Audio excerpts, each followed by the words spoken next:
ètò ní ètò Bísí Ológe pẹ̀lú Bísí ọmọ Ẹ̀dúnjọbí. Orúkọ tèmi ni Prince Jídé Àlàbí. Stay tuned.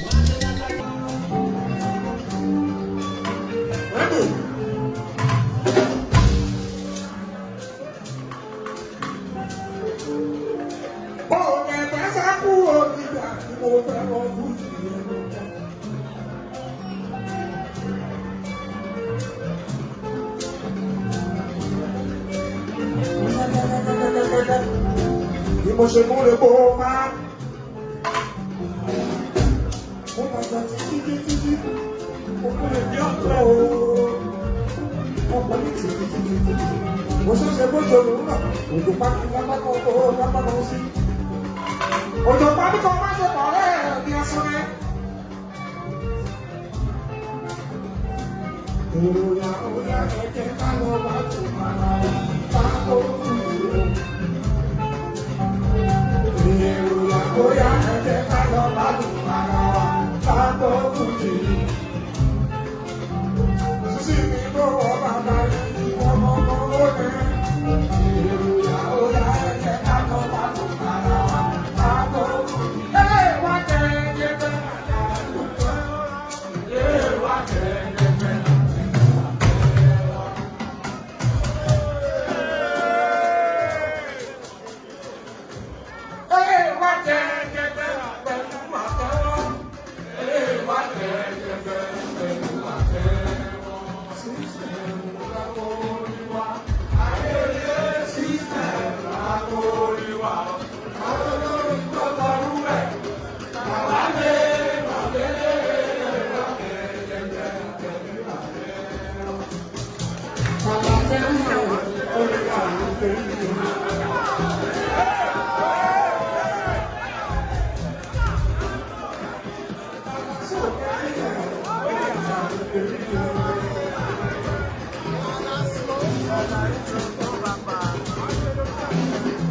Olúwayé fújì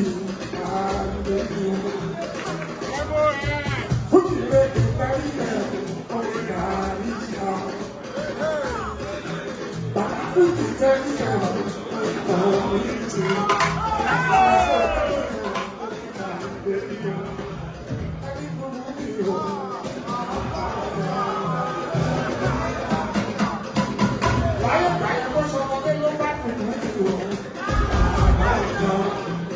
What is it? What did you jump up with?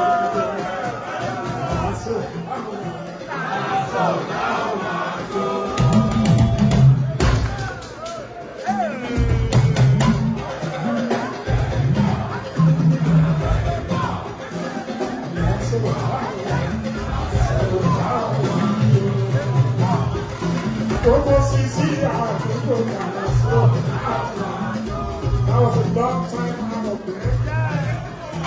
What was his name?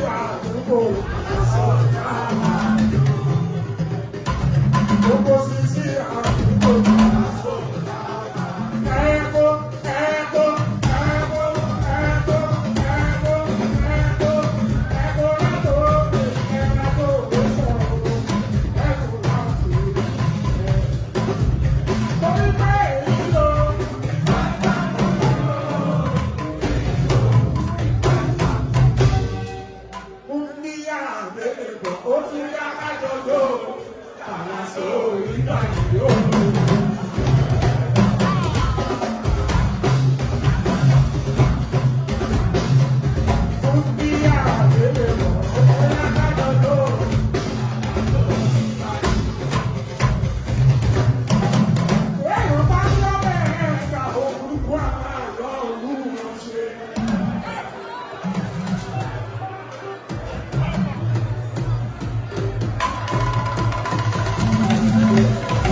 ṣe wọ́n ní kọ̀rọ̀ àtúnṣe wọn ní gbangba ẹni bá ń yọnu sí wa.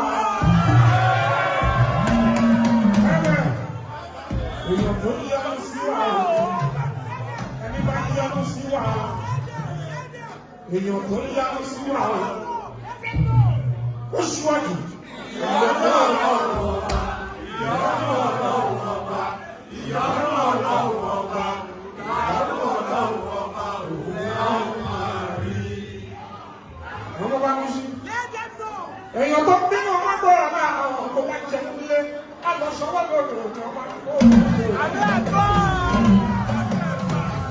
ẹni máa bínú sí wa ẹ sọ ìwò dáadáa lóòótọ́ tó bínú sí wa torí tó bá bínú sí wa ó ṣọ́ọ̀dù ìbínú ọlọ́run ọba ìyanu ọlọ́run ọba ìyanu ọlọ́run ọba.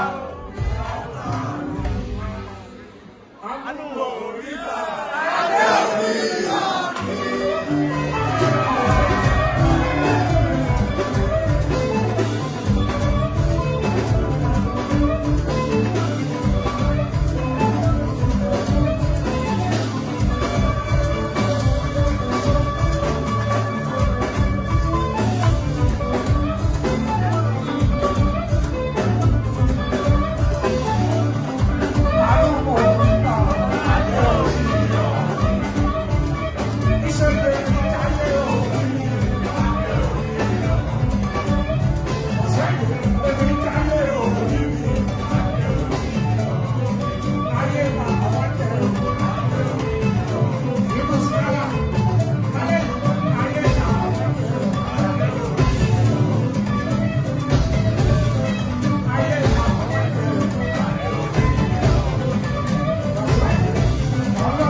Thanks for watching this video. Please don't forget to click on subscribe button. Kindly comment and share. We drop new videos daily. Thank you. God bless you.